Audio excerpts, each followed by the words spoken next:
1971 का साल एक ऐसा ही समय था जब इंडियन आर्मड फोर्सेस ने अपनी स्ट्रेटजी और बहादुरी से दुनिया का भूगोल बदल कर रख दिया था। एक तरफ ईस्ट पाकिस्तान में पाकिस्तानी सेना जुल्म की सारी हदें पार कर रही थी और दूसरी तरफ इंडिया के सामने एक ऐसा क्राइसिस था जिसने देश की इकोनॉमी को खतरे में डाल दिया था। ये कहानी है उस मास्टर स्ट्रोक की जहां इंडियन इंटेलिजेंस एजेंसी रॉ ने एक फर्जी हाईजैक करवाकर पाकिस्तान की कमर तोड़ दी। ये कहानी है उस डिप्लोमेटिक बोल्ड स्टेप की जब इंडिया ने अमेरिका के प्रेसिडेंट निक्सन और उनके यूएसएस एंटरप्राइज एयरक्राफ्ट कैरियर को रोकने के लिए सोवियत यूनियन की न्यूक्लियर सबमरीन को मैदान में उतार दिया।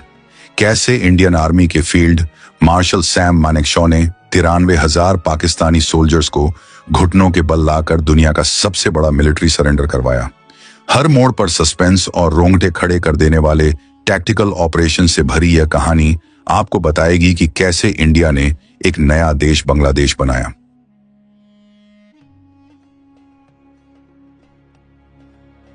इस महायुद्ध की नींव उसी दिन पड़ गई थी जब 1947 में ब्रिटिश इंडिया का विभाजन हुआ था।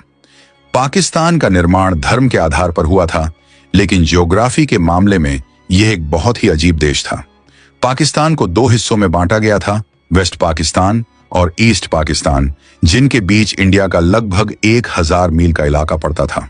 इन दोनों हिस्सों के बीच धर्म के अलावा कुछ भी कॉमन नहीं था। उनका कल्चर, उनका रहन सहन और सबसे बड़ी बात उनकी भाषा बिल्कुल अलग थी।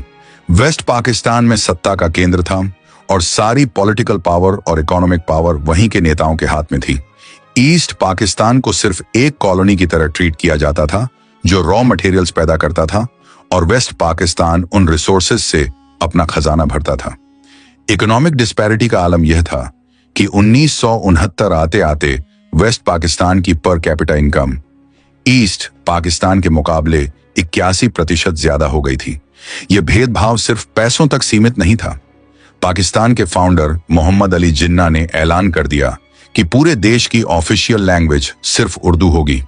ईस्ट पाकिस्तान की बहुसंख्यक आबादी बंगाली बोलती थी और उनके ऊपर उर्दू थोपना जले पर नमक छिड़कना जैसा था। बंगाली लोग अपनी भाषा और कल्चर से बहुत प्यार करते थे और इस फैसले ने उनके अंदर भारी रोष पैदा कर दिया। इसी गुस्से से बंगाली लैंग्वेज मूवमेंट का जन्म हुआ, जिसने पहली बार ईस्ट पाकिस्तान के लोगों के मन में बंगाली नेशनलिज्म का बीज बोया। वेस्ट पाकिस्तान की सरकार ने ईस्ट पाकिस्तान में एजुकेशन और इंफ्रास्ट्रक्चर पर कोई ध्यान नहीं दिया और सारा पैसा वेस्ट पाकिस्तान के डेवलपमेंट में लगा दिया। नवंबर 1970 में ईस्ट पाकिस्तान के तटीय इलाकों में भोला साइक्लोन नाम का एक भयानक तूफान आया। यह इतिहास के सबसे विनाशकारी तूफानों में से एक था, जिसमें लगभग 3 लाख से 5 लाख लोग मारे गए और लाखों लोग बेघर हो गए। इस भयानक तबाही के समय वेस्ट पाकिस्तान की सरकार और मिलिट्री का रवैया पूरी तरह से अमानवीय था। रिलीफ एफर्ट्स बिल्कुल ना के बराबर थे और ईस्ट पाकिस्तान के लोगों को उनके हाल पर छोड़ दिया गया था। इस घटना ने ईस्ट पाकिस्तान के लोगों के मन में वेस्ट पाकिस्तान के खिलाफ नफरत की आग को पूरी तरह से भड़का दिया। दिसंबर 1970 में पाकिस्तान में आम चुनाव हुए, जो इस कहानी का सबसे बड़ा टर्निंग पॉइंट साबित हुए। ईस्ट पाकिस्तान के सबसे बड़े नेता शेख मुजीबुर रहमान की अवामी लीग पार्टी ने इन चुनावों में शानदार जीत हासिल की। उन्होंने ईस्ट पाकिस्तान की लगभग सभी सीटें जीत लीं, जिससे उन्हें पूरे पाकिस्तान की नेशनल असेंबली में स्पष्ट बहुमत मिल गया। डेमोक्रेटिक रूल्स के हिसाब से शेख मुजीबुर रहमान को पाकिस्तान का प्राइम मिनिस्टर बनना चाहिए था, लेकिन वेस्ट पाकिस्तान के मिलिट्री डिक्टेटर याहिया खान और पॉलिटिकल लीडर जुल्फिकार अली भुट्टो किसी भी कीमत पर एक बंगाली नेता को सत्ता सौंपने के लिए तैयार नहीं थे। उन्होंने नेशनल असेंबली का सेशन टाल दिया और सत्ता सौंपने से साफ इनकार कर दिया। इस धोखे के बाद ईस्ट पाकिस्तान में भारी विरोध प्रदर्शन शुरू हो गए। 7 मार्च 1971 को शेख मुजीबुर रहमान ने एक ऐतिहासिक भाषण दिया और लोगों से सिविल डिसोबीडियंस मूवमेंट शुरू करने की अपील की। वेस्ट पाकिस्तान की मिलिट्री ने मार्शल लॉ लगा दिया और ईस्ट पाकिस्तान में सेना की तैनाती बढ़ा दी गई। पाकिस्तान को लगा कि वह ताकत के दम पर इस बगावत को कुचल देगा, लेकिन उन्हें अंदाजा नहीं था कि वह अपने ही पैरों पर कुल्हाड़ी मार रहे हैं। हालात तेजी से बिगड़ रहे थे और वेस्ट पाकिस्तान की मिलिट्री ने ईस्ट पाकिस्तान के लोगों को सबक सिखाने के लिए एक खौफनाक प्लान बनाया। 25 मार्च 1971 की रात को पाकिस्तानी मिलिट्री ने ऑपरेशन सर्च लाइट नाम से एक ब्रूटल मिलिट्री क्रैकडाउन शुरू किया। इस ऑपरेशन का मकसद बेंगली नेशनलिस्ट मूवमेंट को पूरी तरह से कुचलना था। जनरल टिक्का खान, जिसे बुचर ऑफ बंगाल भी कहा जाता है, उसके आदेश पर ढाका में मौत का तांडव शुरू हो गया। पाकिस्तानी सेना ने ढाका यूनिवर्सिटी के छात्रों, प्रोफेसर्स और आम नागरिकों को चुन चुन कर मारना शुरू कर दिया। यह एक सिस्टमैटिक जेनोसाइड था जहां बंगाली इंटेलेक्चुअल्स और सिविल सोसाइटी को खत्म करने की कोशिश की गई। इस कत्लेआम की वजह से ईस्ट पाकिस्तान में हाहाकार मच गया। लोग अपनी जान बचाने के लिए अपने घर बार छोड़कर भागने लगे। कुछ ही महीनों के अंदर लगभग 10 मिलियन यानी 1 करोड़ शरणार्थी सीमा पार करके इंडिया के वेस्ट बंगाल, त्रिपुरा और असम जैसे राज्यों में आ गए। इंडिया के लिए यह आगे कुआं पीछे खाई वाली स्थिति थी। इतनी बड़ी संख्या में रिफ्यूजीज को पनाह देना, खाना खिलाना और मेडिकल फैसिलिटीज देना इंडिया की इकोनॉमी पर बहुत बड़ा बोझ बन गया। प्राइम मिनिस्टर इंदिरा गांधी के अनुसार इस रिलीफ एफर्ट का खर्च लगभग 180 करोड़ रुपए आ रहा था, जो उस समय के हिसाब से बहुत बड़ी रकम थी। इसके अलावा बॉर्डर स्टेट्स में डेमोग्राफिक और सिक्योरिटी क्राइसिस पैदा होने का खतरा भी मंडरा रहा था। इंदिरा गांधी जानती थी कि पाकिस्तान इस प्रॉब्लम को खुद सॉल्व नहीं करेगा और रिफ्यूजीज तब तक वापस नहीं जाएंगे जब तक ईस्ट पाकिस्तान आजाद नहीं हो जाता। अप्रैल 1971 में उन्होंने Indian army chief general Sam Manekshaw को बुलाया। इंदिरा गांधी चाहती थी कि इंडियन आर्मी तुरंत ईस्ट पाकिस्तान पर हमला कर दे, लेकिन सैम मानेकशॉ एक बहुत ही प्रैक्टिकल और फियरलेस कमांडर थे। उन्होंने प्राइम मिनिस्टर को सीधे शब्दों में मना कर दिया। सैम मानेकशॉ ने समझाया कि इंडियन आर्मी अभी युद्ध के लिए पूरी तरह तैयार नहीं है। इसके पीछे बहुत ठोस टैक्टिकल रीजंस थे। सबसे पहला कारण यह था कि उस समय हिमालयन पासेस खुले हुए थे और अगर इंडिया हमला करता तो चाइना पाकिस्तान की मदद के लिए नॉर्दर्न बॉर्डर से इंडिया पर हमला कर सकता था। दूसरा कारण यह था कि ईस्ट पाकिस्तान में मॉनसून आने वाला था। मॉनसून के दौरान ईस्ट पाकिस्तान की नदियां उफान पर होती हैं और पूरा इलाका दलदल में बदल जाता है, जिससे टैंक्स और आर्टिलरी का मूवमेंट लगभग नामुमकिन हो जाता। तीसरा कारण था लॉजिस्टिक्स और ट्रूप डिप्लॉयमेंट, जिसके लिए आर्मी को समय चाहिए था। सैम मानेकशॉ ने कहा कि अगर आप अभी युद्ध थोपेंगी तो 100% हार होगी, लेकिन अगर आप मुझे तैयारी का समय देंगी तो जीत की गारंटी मेरी है। इंदिरा गांधी ने उनकी सलाह को मान लिया और स्ट्रेटेजिक पेशेंस का परिचय दिया। अब इंडिया ने कवरट ऑपरेशंस का रास्ता अपनाया। इंटेलिजेंस एजेंसी R&AW ने एक ऐसा बोल्ड स्टेप लिया जिसने पाकिस्तान की मिलिट्री मूवमेंट को बहुत बड़ा झटका दिया। 30 जनवरी 1971 को श्रीनगर से इंडियन एयरलाइंस का फोकर F-27 एयरक्राफ्ट, जिसका नाम गंगा था, उसे 2 कश्मीरीज ने हाईजैक कर लिया। हाईजैकर्स विमान को लाहौर ले गए, जहां जुल्फिकार अली भुट्टो ने उनका हीरो की तरह स्वागत किया। लेकिन यह सब R&AW का एक मास्टर स्ट्रोक था। विमान का मुख्य हाईजैकर हाशिम कुरैशी असल में इंडिया का डबल एजेंट था। पैसेंजर्स को सुरक्षित छोड़ने के बाद उस विमान को जला दिया गया। इस घटना का बहाना बनाकर इंडिया ने तुरंत पाकिस्तान की सभी फ्लाइट्स को इंडियन एयर स्पेस से गुजरने पर पूरी तरह बैन लगा दिया। इस एयर स्पेस ब्लॉकेट की वजह से पाकिस्तान को अपने ट्रूप्स और सप्लाईज ईस्ट पाकिस्तान भेजने के लिए श्रीलंका का लंबा चक्कर लगाना पड़ता था। इससे पाकिस्तान का बहुत समय और पैसा बर्बाद हुआ और युद्ध शुरू होने से पहले ही उनकी लॉजिस्टिक्स बुरी तरह चरमरा गई। रेफ्यूजीज के भारत आने का सिलसिला लगातार जारी था और इंडिया चुपचाप अपनी तैयारी कर रहा था। इंडियन मिलिट्री और R&AW ने ईस्ट पाकिस्तान के उन युवाओं, पुलिस ऑफिसर्स और बाकी बंगाली सोल्जर्स को इकट्ठा किया जो पाकिस्तान से बदला लेना चाहते थे। इन सब को मिलाकर मुक्ति बहानी नाम की एक गुरिल्ला फोर्स तैयार की गई। इंडिया ने इन मुक्ति बहानी फाइटर्स को हथियारों की ट्रेनिंग दी और उन्हें गुरिल्ला वॉरफेयर के टैक्टिक्स सिखाए। मुक्ति बहानी ने ईस्ट पाकिस्तान के अंदर घुसकर पाकिस्तानी सेना की नाक में दम कर दिया। उन्होंने हिट एंड रन टैक्टिक्स का इस्तेमाल किया और ब्रिज पावर प्लांट्स और सप्लाई लाइंस को तबाह करना शुरू कर दिया। अगस्त 1971 में मुक्ति बहानी के नेवल कमांडोज ने ऑपरेशन जैकपॉट नाम का एक बेहद खतरनाक मिशन अंजाम दिया। इंडियन नेवी ने इन कमांडोज को अंडर वाटर सबॉर्टेज की सीक्रेट ट्रेनिंग दी थी। 15 अगस्त की रात को इन फ्रॉगमैन ने ईस्ट पाकिस्तान के चिटागोंग, मोंगला, नारायणगंज और चंदपुर पोर्ट्स पर एक साथ हमला किया। उन्होंने पानी के नीचे तैरकर पाकिस्तानी जहाजों में लिम्पेट माइनस लगा दिए। एक ही रात में 1 लाख टन से ज्यादा पाकिस्तानी शिपिंग तबाह हो गई। इस जबरदस्त हमले ने पाकिस्तान नेवी की कमर पूरी तरह से तोड़ दी और ईस्ट पाकिस्तान में मौजूद पाकिस्तानी सेना का मोराल चकनाचूर कर दिया। इस बीच प्राइम मिनिस्टर इंदिरा गांधी और उनके की एडवाइजर पीएन हक्सर डिप्लोमेटिक मोर्चे पर एक बहुत बड़ी लड़ाई लड़ रहे थे। इंडिया जानता था कि पाकिस्तान को अमेरिका और चाइना का समर्थन हासिल है। अमेरिका के प्रेसिडेंट रिचर्ड निक्सन और national security adviser Henry Kissinger Pakistan के जरिए चाइना के साथ अपने रिश्ते सुधारने की कोशिश कर रहे थे। इसलिए उन्होंने ईस्ट पाकिस्तान में हो रहे जेनोसाइड को पूरी तरह नजरअंदाज कर दिया और पाकिस्तान को वेपन्स और डिप्लोमेटिक सपोर्ट देते रहे। इंदिरा गांधी ने वेस्टर्न कंट्रीज का दौरा किया ताकि दुनिया को पाकिस्तान के अत्याचारों की सच्चाई बताई जा सके, लेकिन अमेरिका का रवैया पूरी तरह हॉस्टाइल था। इंडिया को समझ आ गया था कि युद्ध की स्थिति में अमेरिका और चाइना दोनों पाकिस्तान की मदद के लिए आगे आ सकते हैं। इस खतरे को बेअसर करने के लिए इंदिरा गांधी ने अगस्त 1971 में एक ऐसा डिप्लोमेटिक मास्टर स्ट्रोक खेला जिसने जियोपॉलिटिक्स की दिशा बदल दी। इंडिया ने सोवियत यूनियन के साथ treaty of peace, friendship and cooperation sign कर ली। यह 20 साल का समझौता था जिसका सीधा मतलब यह था कि अगर कोई तीसरा देश इंडिया पर हमला करता है तो सोवियत यूनियन इंडिया की मदद करेगा। इस ट्रीटी ने अमेरिका और चाइना को एक क्लियर मैसेज दे दिया कि अगर उन्होंने पाकिस्तान के समर्थन में मिलिट्री इंटरवेंशन किया तो उन्हें सोवियत यूनियन का सामना करना पड़ेगा। यह इंडिया की स्ट्रैटेजिक ऑटोनॉमी की बहुत बड़ी जीत थी। इस ट्रीटी के बाद इंडिया पूरी तरह सुरक्षित महसूस कर रहा था। अब सैम मानेकशॉ को सिर्फ सर्दियों का इंतजार था ताकि हिमालयन पासेस बर्फ से बंद हो जाएं और चाइना की तरफ से हमले का कोई भी खतरा बाकी ना रहे। इंडिया की मिलिट्री, लॉजिस्टिक्स, डिप्लोमेसी और कवरेट ऑपरेशंस की सारी तैयारियां मुकम्मल हो चुकी थीं। बस इंतजार था तो पाकिस्तान की उस गलती का जो उसे हमेशा के लिए तबाह कर देती। तारीख थी 3 दिसंबर 1971।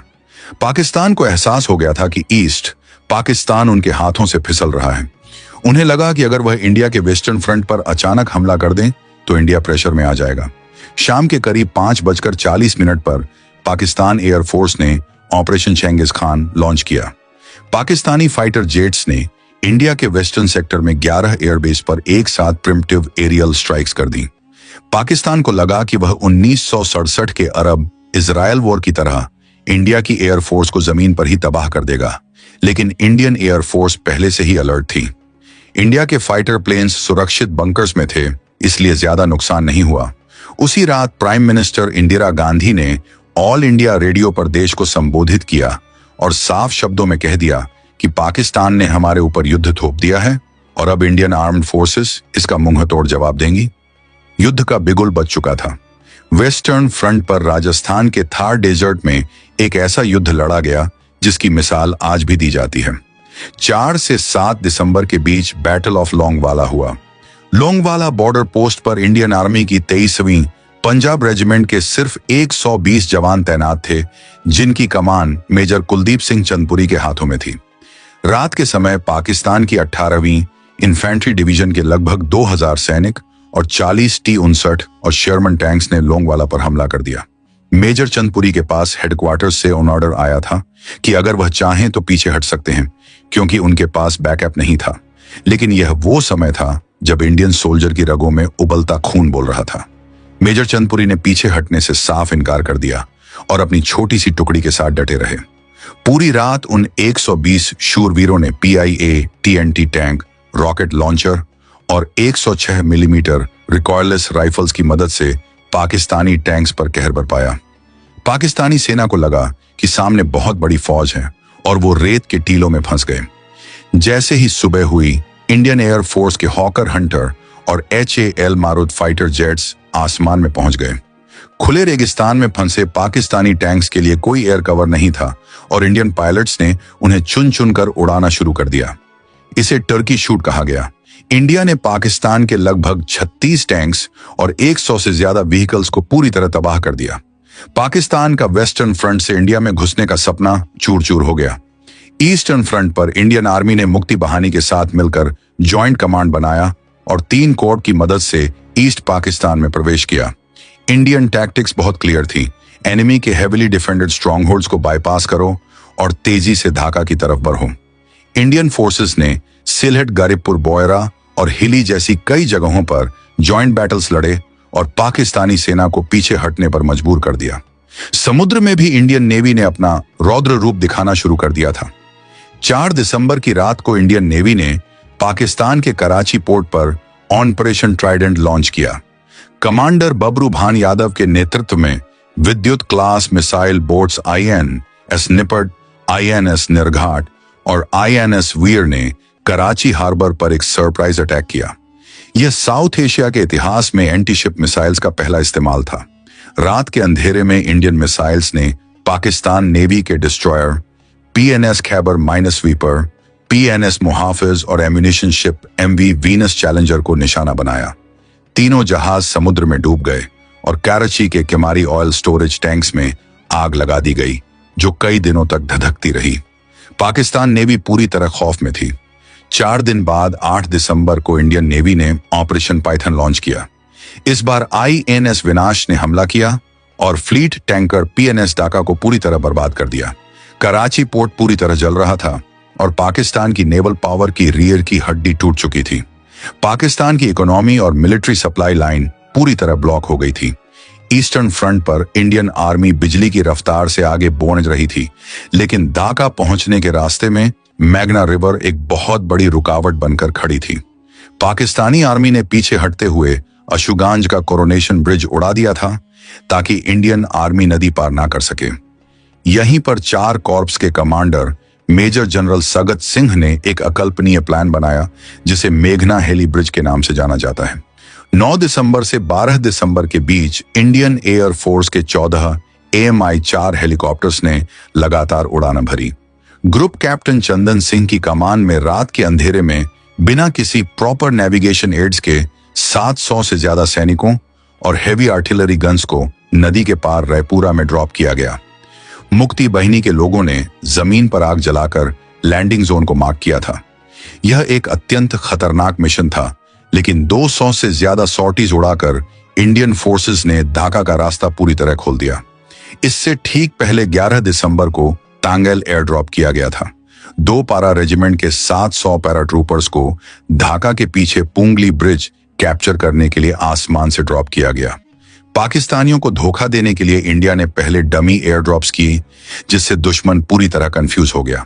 इन एयरबोर्न ऑपरेशंस ने पाकिस्तानी लीडरशिप का मनोबल पूरी तरह से तोड़ दिया, क्योंकि इंडियन आर्मी अब ढाका के दरवाजे पर खड़ी थी।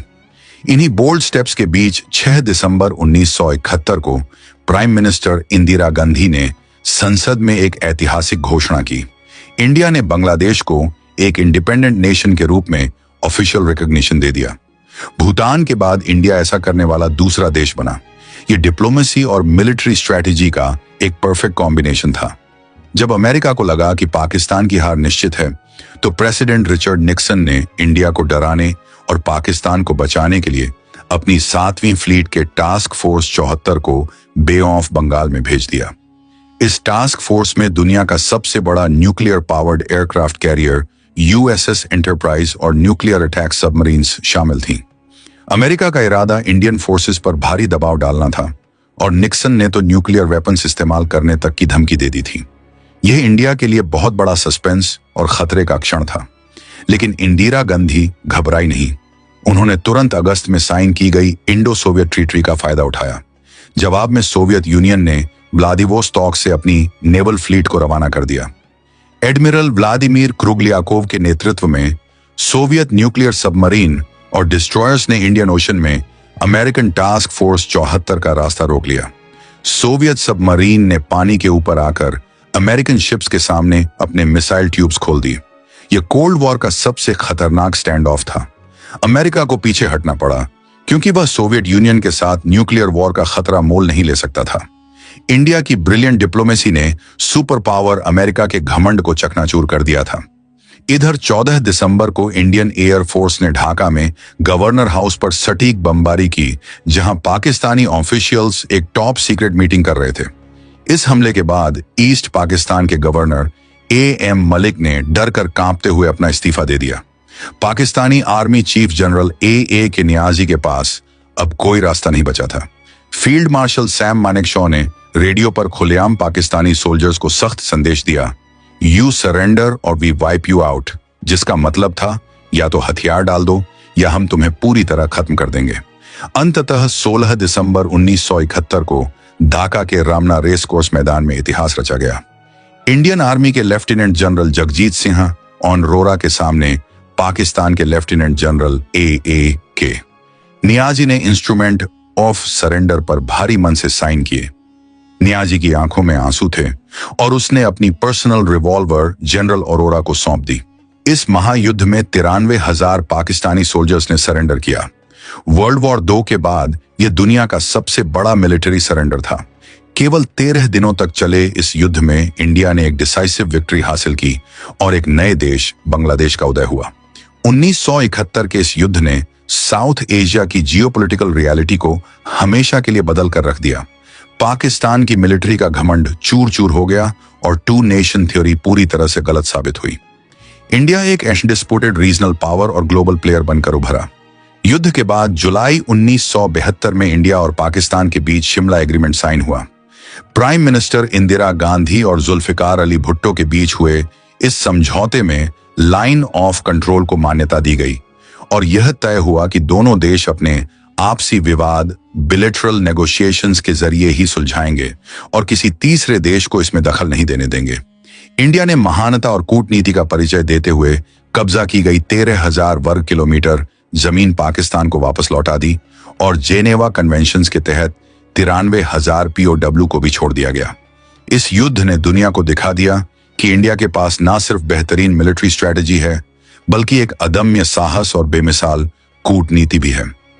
सैम मानेकशॉ की स्ट्रेटेजिक प्लानिंग, मुक्ति बहिनी का बलिदान, इंडियन एयर फोर्स और नेवी की ताकत और इंदिरा गांधी की बोल्ड डिप्लोमेटिक लीडरशिप ने मिलकर एक ऐसा कारनामा कर दिखाया जिसे सदियों तक याद रखा जाएगा। आज भी 16 दिसंबर को इंडिया और बांग्लादेश में विक्ट्री डे के रूप में बहुत ही गर्व के साथ मनाया जाता है। यह कहानी सिर्फ एक युद्ध की नहीं बल्कि अत्याचार के खिलाफ इंसानियत की जीत की है।